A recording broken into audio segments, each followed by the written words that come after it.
Hello viewers, welcome to Telugu audio stories. మీరు కనుక channel first time చూస్తున్నట్లయితే ఛానల్ సబ్స్క్రైబ్ చేయండి, లైక్ చేయండి. అలానే ఈ స్టోరీపై మీ విలువైన ఒపీనియన్ని కామెంట్ రూపంలో తెలియజేయండి. ఇక కథలోకి వెళ్దామా? ఎపిసోడ్పై మీ అభిప్రాయాన్ని కామెంట్ రూపంలో తెలియజేసి వీడియో రీచ్కి మరింత సహకరించగలరు. మధ్యాహ్నం వరకు ఉంటానని ముందే చెప్పాడుగా అంటూ ఐరా చెప్పడమే మయూరి గారి మొహం డల్ అయితే, మీరెందుకు ఫీల్ అవుతారు? మీకు హెల్ప్ చేసినందుకు మీ కొడుకు నాకు పనిష్మెంట్ ఇచ్చిపోయాడు. ఏదో నోట్స్ ప్రిపేర్ చేశారు కదా, దానికి రిలేటెడ్ గా ఉన్న ఫైల్స్ లోంచి డేటా కలెక్ట్ చేసి మొత్తం సిస్టమ్ లోకి ఫీడ్ చేయమన్నారు. మీరు ఒక్కో పాయింట్ చెప్పండి, నేను ఫైల్స్ రిఫర్ చేస్తాను. డేటా కావ్య సిస్టమ్ లో ఫీడ్ చేస్తుంది. సబ్జెక్ట్ మీద ఫోకస్ చేసినంత ఈజీగా ఈ బిజినెస్ లెక్కల మీద నా బ్రెయిన్ ఫోకస్ చేయలేదు అంటూ క్రైయింగ్ ఫేస్ తో అత్తగారిని మభ్యపెట్టి ఎటూ పోకుండా సిస్టమ్ ముందే కట్టేసింది ఐరా. ఆ కట్టివేయడం వెనుకున్న కనికట్టు తెలియని మయూరి గారు డాక్టర్ చదువుతున్న కోడలి పిల్ల సిస్టమ్ వర్క్ చేసి కష్టపడకూడదని కూర్చున్నారు. కానీ రుద్ర వదిలేసినందుకు మాత్రం డల్ అయిపోయారు. బీటెక్ చదివిన టాలెంట్ మొత్తం కావ్య టకటక తన వర్క్ లో చూపిస్తూ ఉంటే, నాట్ బ్యాడ్, మీ మావయ్య చూస్తున్నంత చిన్న పిల్లవేమి కాదు అంటూ కావ్యని మెచ్చుకుంటూనే, మీరేమంటారు మిస్సెస్ జేజమ్మ అంటూ మయూరి గారిని కూడా జాయిన్ చేస్తే, పని మీద దృష్టి పెట్టమంట అంటూ నవ్వుతున్న ఇద్దరికి సీరియస్ గా కొడుకులానే ఆర్డర్ వేశారు మయూరి. విత్తనం ఒకటైతే కాయ మరొకటి వస్తుందా అని తల్లి కొడుకుల పోలిస్తున్న సామెత కావ్య అమ్మల చెవిలో ఊదితే, యు ఆర్ టూ ఇంటెలిజెంట్ అంటూ కావ్యని సైడ్ హక్ చేసుకోవడమే ఉరిమి చూస్తే, మయూరి గారి దెబ్బకి వెంటనే వదిలి వర్క్ లో స్పీడ్ పెంచింది ఐరా. కారు రోడ్ ఎక్కడమే అన్వీర్ దగ్గర ఉన్న సెక్యూరిటీకి కాల్ చేసి చేయవలసిన వర్క్ ఇన్స్ట్రక్షన్స్ ఇచ్చాడు రుద్ర. కొడుకు గురించి ఆల్రెడీ తెలిసిన విశ్వక్ బ్రహ్మ విష్ణు మహేశ్వరుల్లా తెర ముందు నిజ జీవిత పాత్రలను తెర వెనుక అవసరానికి తగ్గట్టు మారిపోతూ తమ సామర్థ్యాన్ని పోషిస్తున్న త్రిమూర్తులు ముగ్గురు మీద తన మనుషులను నియమిస్తే, అందులో ఐరా మినహాయింపు కాదు. ఆఫీస్ లో ఉన్న వాళ్ళ మీద కూడా తన నిఘా ఉంచాడు విశ్వక్. సిద్ధార్థ్ చేతన్ను ఫాలో అవుతున్నట్టే ఇప్పుడు రుద్ర కోసం కాపు కాసిన మనుషులు కార్ని అనుసరిస్తే ఒక పాయింట్ కి వచ్చేసరికి ముగ్గురు ఒకే చోటుకి వెళ్తున్నారని తెలియడమే అది ఖచ్చితంగా తన కొడుకు దగ్గరికి అని సెన్స్ చేసిన విశ్వక్ అందరినీ అలర్ట్ చేశాడు. అమావాస్య ఆకాశాన చీకటి అలిమినట్టు తన ఇంట్లో తన వారి సిద్ధాంతాలకు వ్యతిరేకంగా ఉన్న మైత్రి మీద బాబు పంతానికి కత్తి కట్టారని చెప్పాలి. తన ఇంటి ఆడపిల్ల తన సిద్ధాంతాలు దాటకూడదు, ఆ సిద్ధాంతాల చీకట్లోనే జీవితం మొదలుపెట్టి ముగించాలి అనుకున్న బాబు అదే ఆలోచనతో ఇంటి వారితో కానీ కనీసం కొడుకుతో కానీ చెప్పకుండా వివాహం కోసం అయిన వారి నుంచి సంబంధం మాట్లాడి ఖాయం చేసి ఆ తర్వాత గది తలుపులు తీసి బయటకు వస్తే, గొడవ జరిగింది మొదలు మొహం కూడా చూపని బాబు మళ్ళీ గది దాటి రావడం కొందరిలో భయాన్ని రేపితే మరికొందరికి సంతోషాన్ని కలిగించింది. భయాన్ని పక్కన పెట్టి పెద్దాయన మీద గౌరవంతో గబగబా జ్యూస్ తెచ్చి పెద్దాయన ముందు టేబుల్ మీద ఉంచారు కౌముదిని. ముసుగు చాటు ఉన్న కోడల్ని ఓసారి చూసి గ్లాస్ అందుకున్న బాపు, నీ కూతురు ఎక్కడుంది అంటూ అడగడమే భర్తను చూశారు కౌముదిని. అప్పటికి ఆడవారంతా ఒక పక్క, మగవారంతా మరో పక్కగా దడి కట్టేస్తే, తండ్రికి పక్కగా కూర్చున్న జశ్వంత్, గదిలో ఉంది నాన్నగారు అంటూ చెప్పడమే, నీ కూతురికి సంబంధం ఖాయం చేశాను అంటూ వివరాలు చెప్తూ ఉంటే జశ్వంత్ మొహంలో ఏ భావం పలకలేదు. కౌముదిని కన్నీళ్లతో భర్తను చూసి నెమ్మదిగా ఆడగుంపు వైపు పోతూ ఉంటే, నీ కూతురికి చెప్పు అంటూ వెనక నుంచి హెచ్చరింపు గొంతుతో శాసించారు బాబు. సరే మావయ్య గారు అంటూ మాటైతే చెప్పారు, కానీ మనసంతా మామగారి పంతం. దానితో కూతురు జీవితంలో రాబోతున్న కష్టాలను తలుచుకొని కన్నీటిని నింపేసుకుంటే, పండ్ల రసం పూర్తిగా తాగి మీసాని కట్టిన తడి భుజం మీదుగా ఉన్న తెల్లటి కండువతో తుడుచుకుంటూ, 2 రోజుల్లో వాళ్ళొస్తున్నారు, అన్ని సిద్ధం చేయించు. మనల్ని మోసం చేసిన వాడు జన్మలో ఇంటి గడప తొక్కకూడదు. నా నమ్మకాలను విశ్వాసాలను తోసిపుచ్చినవాడు మనవారితో కలిసి ఉండకూడదు అంటూ దుబాయ్లో పెళ్లి చేసుకున్న మనవడితో పూర్తిగా సంబంధాలు తెంచుకోమని, తనకి తన సిద్ధాంతాలకు ఎదురు తిరిగిన బాలుని బయటకి తరివేయమని మొహమాటం లేకుండా చెప్పి, ఇంట్లో అన్ని ఎప్పటిలా పద్ధతిగా జరగాలి అంటూ అందరిని చూసి బయటికి వెళ్ళిపోయారు బాబు. పనివారంతా వంగి వంగి దండాలు పెడుతూ ఉంటే ఎప్పటిలా రాజసం చూపిస్తున్న ఆయన నడక వెనక నిలబడ్డ జశ్వంత్ అంత దూరం నుంచి భార్యని ఓ మారు చూసి తండ్రిని అనుసరించాడు. నా కుటుంబం నేను గీసిన గిరిలోనే ఉండాలన్నా బాబు నిర్ణయం వినడమే. మైత్రి తల్లిని వాటేసుకొని గుక్క పెట్టేస్తే, అన్నయ్య నీ దగ్గర నుంచి ఫోన్ తీసుకోమన్నారు మైత్రి అంటూ మేనత్త చెప్పడమే గబాలన పరుపు మీద కురికి పిల్లో కింద ఉన్న ఫోన్ చేతిలోకి తీసుకుని గడియ పెట్టుకుంది. నేనివ్వనత్తమ్మా.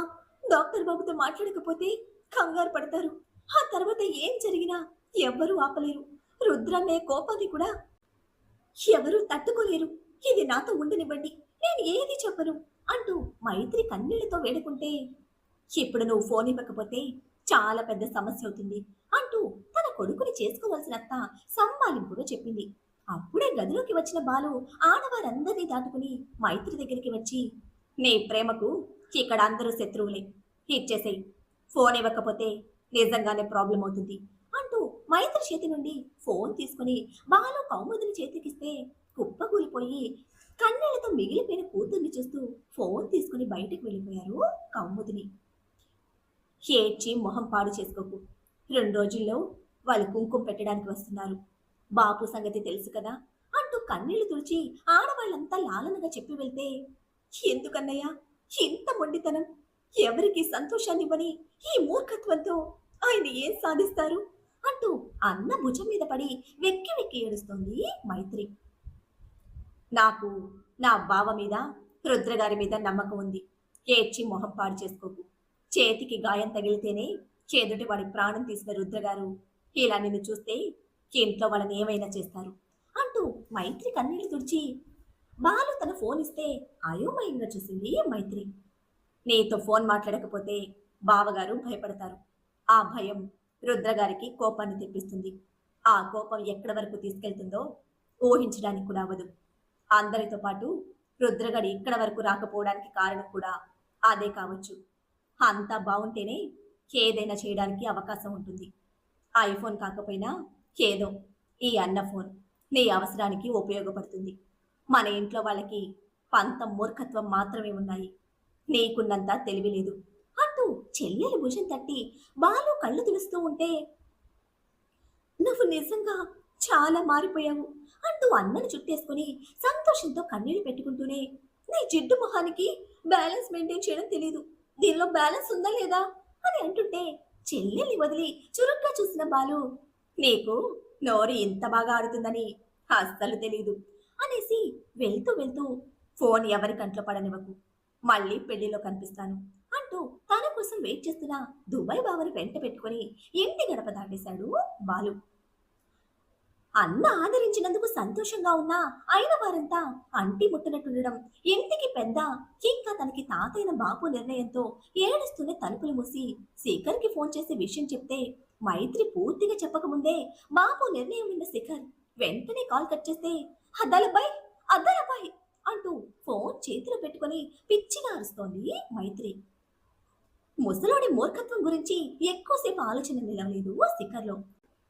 ఆ మూర్ఖుడి మూర్ఖత్వానికి నా పిచ్చిదాన్ని బాధ పెట్టుకోవడం ఏంటి, మతి లేకపోతే?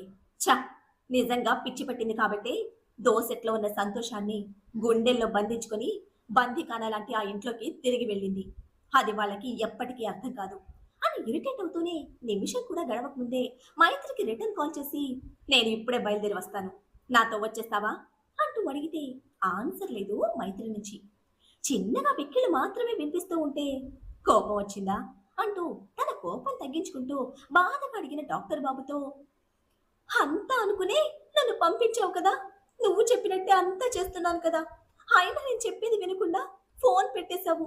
100 జిస్సులు చదివిన నీకే తలకాయ పని చేయకపోతే ఏ చదువు లేని మా వాళ్ళకి ఏం తెలుస్తుంది అంటూ కన్నీళ్ల మధ్య అమాయకంగా అడిగిన మైత్రి ప్రశ్న డాక్టర్ బాబుకి చెంప పెట్టిలా తాకితే, నిజమే కదా, తనది తన సొంతం అనుకున్న మైత్రి విషయంలో తనకి వ్యతిరేకంగా వచ్చిన మాటలు క్షణం భరించలేక కాల్ కట్ చేశాడు. మరి తరతరాలుగా పెంచి రక్తంలో జీర్ణించుకున్న పంతం మూర్ఖత్వం ఒక్కసారిగా ఎలా మూర్ఖుల్ని విడిచిపెడతాయి? కోపం వస్తే కొట్టించుకుంటానన్నావు కదా, నేను ఇది రాసుకుంటాను అద్దాలబ్బాయి అంటూ మైత్రి మళ్ళీ వెక్కుతున్న గొంతుతో గుర్తు చేస్తూ మాటలు కలిపితే, ఎన్ని రాసుకుంటావే అంటూ కన్నీరవుతున్న గొంతుతో కష్టంగా అడిగాడు శిఖర్. దీనికి 10 దెబ్బలు, కాదంటే అస్సలు ఒప్పుకోను, ఒక్కటి కూడా తగ్గించను అంటూ దుఃఖం బరువుతోనే మైత్రి ఒత్తి పలికితే, 10 కాదు, 100 రాసుకో.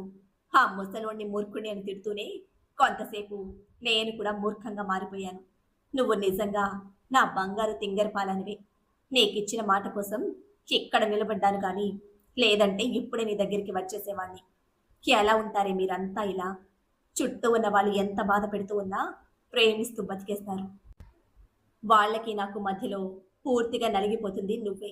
100 కాదు, ఎన్ని కొట్టినా తప్పులేదు. మరొకసారి ఇటువంటి తప్పు చేయకుండా కొట్టాలి అని తన తప్పుకి క్షమాపణ చెప్పి ముందుగా మైత్రి దుఃఖాన్ని అదుపు చేసిన శేఖర్, మన పెళ్లి ఖచ్చితంగా అందరి మధ్యలో జరుగుతుంది. దానిలో 1% కూడా డౌట్ లేదు.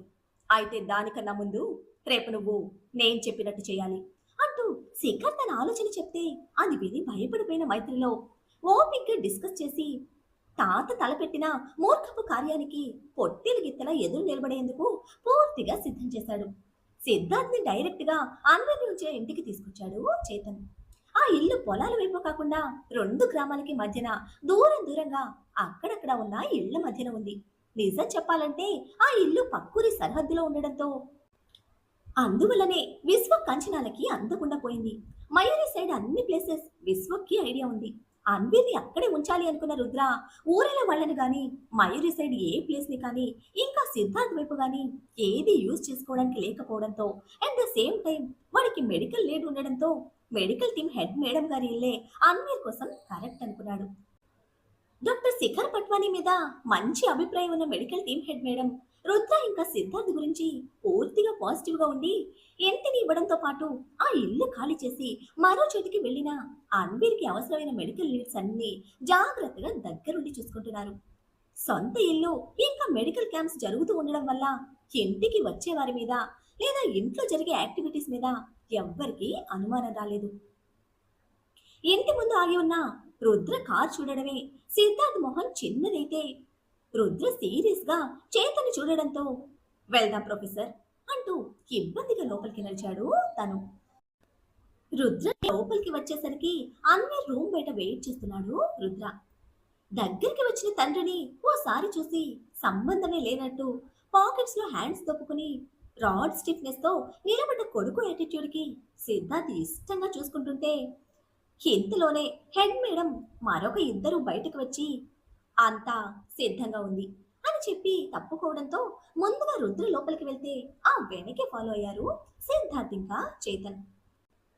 ఇటు మిస్టర్ బీస్ ని ఇంకా రెండో వైపు నుంచి సిద్ధార్థ్ చేతన్ ఫాలో అవుతూ అక్కడి వరకు వచ్చిన విశ్వక్ మనుషులు వెంటనే ఇన్ఫర్మేషన్ ఇంకా లొకేషన్ ఫార్వర్డ్ చేస్తే అది చూసిన విశ్వక్కి మన ఊరు కాదు అని తెలియడంతో పాటు అక్కడ ఏం జరుగుతుందో కూడా తెలుసుకుని చెప్పమంటూ హవేలీకి స్టార్ట్ అయ్యాడు.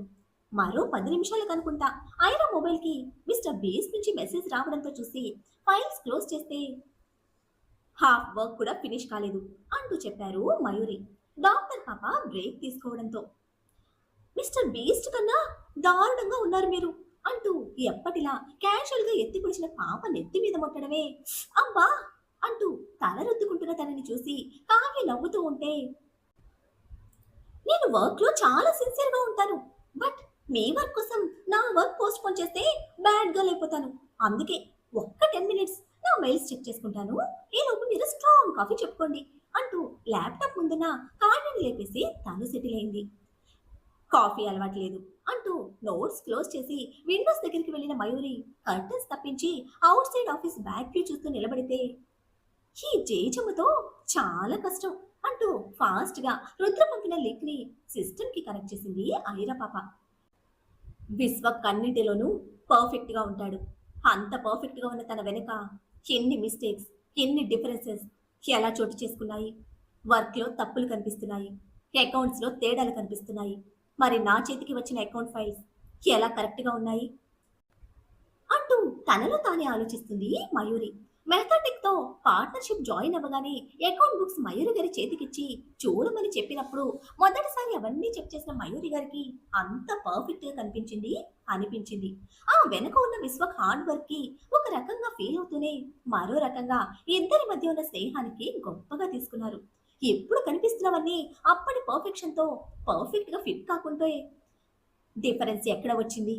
ఇదంతా విశ్వక్కి తెలుసా, లేదంటే తనకి తెలియకుండా ఇంకెవరైనా చేస్తున్నారా అంటూ విశ్వక్ మీద ఉంచిన అపారమైన నమ్మకంతో ప్రశ్నించుకున్న మయూరికి 1% కూడా విశ్వక్ మీద అనుమానం రాకపోవడం అతిశయోక్తి కాదు. జేజమ్మా అంటూ అల్లరి నవ్వుతో పిలిచిన ఆయన గొంతుకి తిరిగి చూసిన మయూరి కళ్ళలో చిన్నపాటి కోపంతో, ఇంకోసారి జేజమ్మ నీలంబరి అన్నావంటే నాలుక మీద చురక వేస్తా అంటూ చురుగ్గా వార్నింగ్ ఇచ్చిన మయూరి దగ్గరకొచ్చి అమ్మని చెవి మిలేసి కూర్చుంటూ పద్ధతిగా అత్తమ్మ అని పిలువు అనడంతో నొప్పికి గింగిరాలు కొడుతూ, ఓకే ఓకే అత్తమ్మ, నోట్స్ తీసుకోండి, ముందు ఇది ఫినిష్ చేద్దాం అంటూ చెవి విడిపించుకుని సిస్టమ్ మయూరి గారి వైపు తిప్పితే లెవెల్ అప్ చేసిన బెడ్ మీద కళ్ళు తెరిచి మాట్లాడుతూ కనిపిస్తున్న అన్వీర్ స్క్రీన్ మీద చూస్తూ స్థాడు అయిపోయారు మయూరి. దడుచుకున్న కావ్య ఐరా చేతిని బిగిస్తే, నేను నేను చూస్తుంది నిజమేనా? ఇతను చచ్చిపోయాడని పేపర్లో వచ్చింది కదా అంటూ బిత్తర బిత్తరగా ప్రశ్నిస్తూ ఉంటే, "ష్! టెన్షన్ పడకు, అదంతా నా బీస్ట్ ప్లే చేసిన గేమ్. ఇదే అస్సలైన షో. దీని తర్వాత ఎండ్ కార్డ్ డిక్లేర్ చేయాలి" అంటూ కావ్య ప్రశ్ననే తనలో మోస్తున్న మయూరి గారి చేతిని ప్రెస్ చేసి చెప్పింది ఐరా.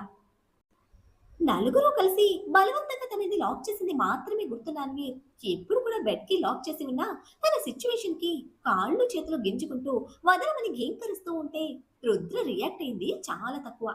రోజులు మత్తులో పడి ఉన్న వాడి మజిల్స్ స్ట్రెయిన్ అవుతాయని సిద్ధార్థ్ కామ్గా ఎదురుగా కూర్చుని వాడి పల్స్ రేట్ చెక్ చేస్తూ మెడిసిన్ ప్రిపేర్ చేస్తూ ఉంటే వాడి అరుపులకి చికాకు పుట్టి తల గట్టిగా విదిలించి వేసిన చేతన్ వాడి రెండు చెంపలు టపటప వాయించి, సైలెంట్ గా ఉండు, ఇంకొకసారి నీ నోట్లో నుంచి సౌండ్ బయటకు వచ్చిందో అంటూనే పక్కనే ఉన్న ట్రేలో సర్జరీ నైఫ్ అందుకుని ఫోర్ హెడ్ మీద పెడితే చేతన్ ఫేస్ ఐడియా ఉన్న అన్వీర్ తన వాణికి కళ్ళు పెద్దవి చేసి సరౌండింగ్స్ అబ్జర్వ్ చేస్తే కాస్త దూరంగా డిమ్ లైట్ లో క్రాస్ లెగ్ తో స్టైల్ గా కూర్చున్నాడు రుద్ర. ఎప్పటిలా ఏ భావం లేని బీస్ట్ బాబు ప్రశాంత వదనంలోకి రౌద్రంగా చూస్తూ, ఇదంతా నీ పనా? నన్ను డైరెక్ట్ గా ఫేస్ చేయలేక కిడ్నాప్ చేసి ఏం ప్లాన్ చేశావు అంటూ మళ్ళీ ఊలు పెడుతున్న నక్కల గోల చేయడమే పిచ్చెత్తి తప్పి తప్పి పీకుతున్నాడు చేతన్. డోంట్ షౌట్, అరవద్దని చెప్పాను కదా. ఆ అన్నకి ఆన్సర్ చెప్పడం ఇష్టం ఉండదు, ఏదైనా చేసి చూపించడమే తెలుసు. నువ్వు ఎక్స్ట్రాలు వాగి నా చేత మక్కలెరగి దించుకోకు. ఎన్ని రోజులు మత్తులో పడున్నా నీ బాడీకి సత్తువు కూడా లేదు. ఆ మేధావి బ్రెయిన్ సైలెన్స్ భరించలేకే నెక్స్ట్ ఏం చేయాలో తెలియని కన్ఫ్యూజన్ లో అసలే హీట్ ఎక్కున్నా నువ్వు పిన్ డ్రాప్ సైలెన్స్ మెయింటైన్ చేయలేదో దించేస్తా నా కొడక అంటూ గొంతు మీద సర్జరీ నైఫ్ నిలపడమే చిన్నగా చిటిక వేశాడు రుద్ర. అదే మాస్టర్ ఆర్డర్ అన్నట్టు అన్వీర్ గొంతు నుంచి కత్తి వెనక్కి తీస్తూ, వేడి ఫేస్ చూస్తూ ఉంటేనే నాకు ఇరిటేషన్ వస్తుంది. అసలు ఎన్ని రోజులు ఎందుకు వీడిని బతకనిచ్చావు అంటూ కంపరంగా ప్రశ్నిస్తూనే వెనక్కి వచ్చిన చేతన్, ఈ రోజు హాయిరా పూనింది అంటూనే సైలెంట్ గా సిద్ధార్థ్ దగ్గరికి వెళ్ళాడు. మరి ఇక్కడి దాకా ఫాలో అవుతూ వచ్చిన విశ్వక్ మనుషులు ఏం చేయనున్నారు? అన్వీర్కి అసలు ఏ నిజాలు తెలుసు? తనకు తెలిసిన నిజాలు సిద్ధార్థ్ బయట పెట్టిస్తారా? ఇదంతా లైవ్ లో చూస్తున్న మయూరి పరిస్థితి ఎలా ఉండబోతుంది? ఏం జరుగుతుందో తెలియాలంటే నెక్స్ట్ ఎపిసోడ్ ని ఫాలో చేయండి. అలానే ఈ ఎపిసోడ్ ని లైక్ చేయడం మాత్రం మర్చిపోకండి. Bye friends.